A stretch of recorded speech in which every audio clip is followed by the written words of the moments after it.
आज भी वह कमरा बंद था, कोई भी उसमें रहना पसंद नहीं करता था। वहाँ के लोगों का कहना है कि उस घर में कोई भी रहना पसंद नहीं करता था। घर को बेचने के लिए काफी कोशिश की गई थी, लेकिन फिर भी वह घर नहीं बिक रहा था।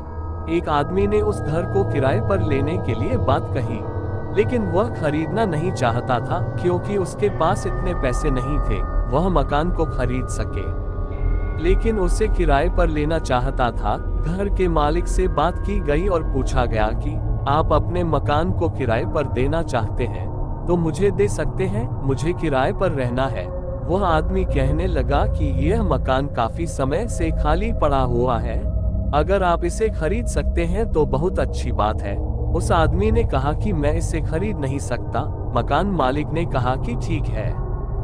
दोस्तों, इससे पहले कहानी सुनाओ, आपसे हाथ जोड़कर निवेदन है, प्लीज मेरे चैनल को सब्सक्राइब कर दो। दोस्तों, आपका कुछ नहीं जाएगा अगर आप मेरा चैनल सब्सक्राइब और वीडियो को लाइक कर देते हो। किसी गरीब इंसान का भला ही हो जाएगा। तुम इसे किराए पर ले सकते हो, लेकिन इसकी साफ सफाई करवानी होगी। मैं बाहर रहता हूँ, इसलिए मैं कुछ नहीं कर सकता।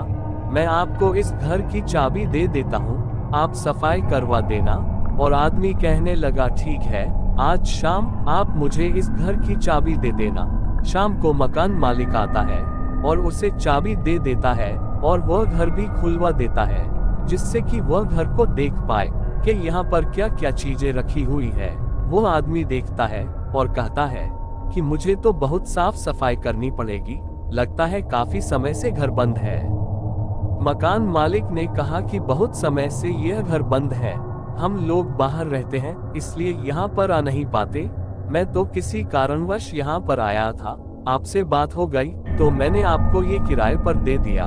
उसके बाद वह मकान मालिक चला जाता है और वह आदमी सफाई करवाता है, जिससे कि वह उस घर में किराए पर रह सके। 2 दिन की सफाई के बाद अब वह घर रहने लायक बन चुका था। जब उसने देखा कि साफ सफाई बहुत अच्छी तरह से हो गई है, तो उसने अपना परिवार भी वहीं पर बुलवा लिया था। क्योंकि वह वहीं पर जॉब करता था, इसी वजह से उसे किराए पर मकान चाहिए था। उसके परिवार में जो छोटे लड़के और उसकी पत्नी और वह खुद ही था, कुल मिलाकर 4 मेंबर ही थे। उन्होंने रहना शुरू कर दिया था और अपने खाने पीने का सामान भी सब कुछ लेकर आए थे। रात को बहुत काम करना पड़ा था क्योंकि सामान बहुत देरी से पहुंचा था, जिसके कारण वह सारा सामान फैला हुआ नजर आ रहा था। इसलिए रात तक वह काम करते रहे और सामान को अच्छी तरह से लगाने लगे। उन्हें रहते हुए अभी 2 दिन ही बीते थे, इससे ज्यादा वक्त हुआ नहीं था। लेकिन उसकी पत्नी कहती थी कि मुझे ऐसा लगता है कि इस घर में कोई और भी रहता है।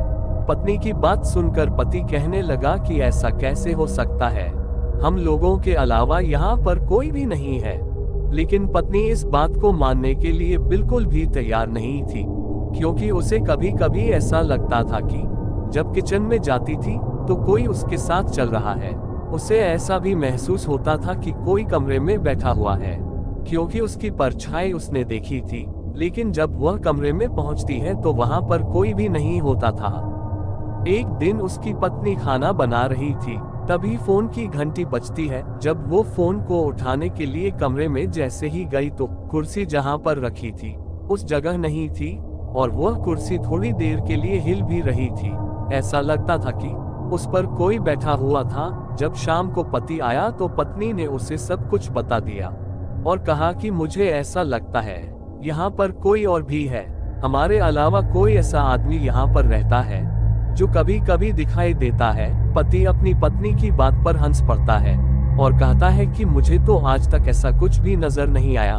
लेकिन पत्नी को कुछ ऐसा आभास हो चुका था जिससे उसे डर लगने लगा था। अगले दिन ही पत्नी ने एक पंडित जी को वहां पर बुलवाया और कहा कि आप हमारे घर को देखकर बताएं, क्या ये घर रहने के लिए सही है। पंडित जी आए तो उन्होंने घर को अच्छी तरह से देखा, लेकिन उन्हें कुछ भी समझ में नहीं आया। उन्होंने कहा कि मुझे ऐसा लगता है कि यहाँ पर अभी तो कोई नहीं है। अगर तुम्हें ऐसा एहसास होता है तो ये भी हो सकता है कि जो भी नजर आता है कुछ समय के लिए यहाँ पर आता होगा। पंडित जी ने कहा कि अगर तुम्हें ऐसा आभास होता है तो तुम्हें यहाँ पर पूजा करवा देंगे। चाहिए और इससे जो भी कुछ होगा या तो चला जाएगा या फिर यहाँ पर ठहरने की उसकी हिम्मत नहीं होगी। पत्नी ने कहा ठीक है, आप हमें समय बता दीजिए, हम उसी वक्त पूजा करवा लेंगे। पंडित जी ने उन्हें 2 दिन बाद का समय दिया और कहा कि सब सामान लेकर आ जाना और उसके बाद हम पूजा शुरू करेंगे। पत्नी ने पति को सब कुछ बता दिया और कहा कि जब भी आप आए तो यही सामान लेकर आना है, पंडित जी पूजा करने वाले हैं।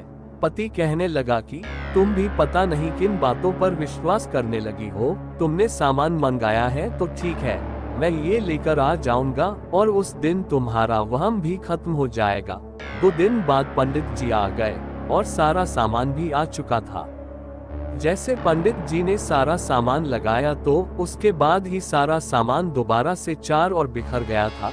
पंडित जी इस बात को देखकर डर चुके थे। वह समझ गए थे यहाँ पर कोई ऐसी शक्ति है जिसका मुकाबला करना आसान नहीं है। ये सब कुछ उसके पति ने भी देखा था, वह भी उस समय डर चुके थे। उन्होंने कहा कि अब हमें यहाँ नहीं रहना, हमें लगता है यहाँ पर कुछ है। तुम्हारा वहम जो था वह यकीन में बदल गया, हमें यहाँ से चले जाना चाहिए। जब दोनों ने ये बात कही, हम ये घर जोड़कर कहीं और चले जाएंगे, तब सब नॉर्मल हो गया था। फिर पंडित जी ने उस प्रेत से बात करने की कोशिश की पर बात नहीं हो पाए। पंडित जी ने दोनों पति पत्नी को ये घर जल्द से जल्द जोड़ने को कह दिया। फिर अगले दिन अपना सारा सामान लेकर इस घर को बंद करके चले गए। दोस्तों, अगर आपको कहानी अच्छी लगी हो तो चैनल को सब्सक्राइब करें और वीडियो को लाइक और शेयर करें। Thanks for watching.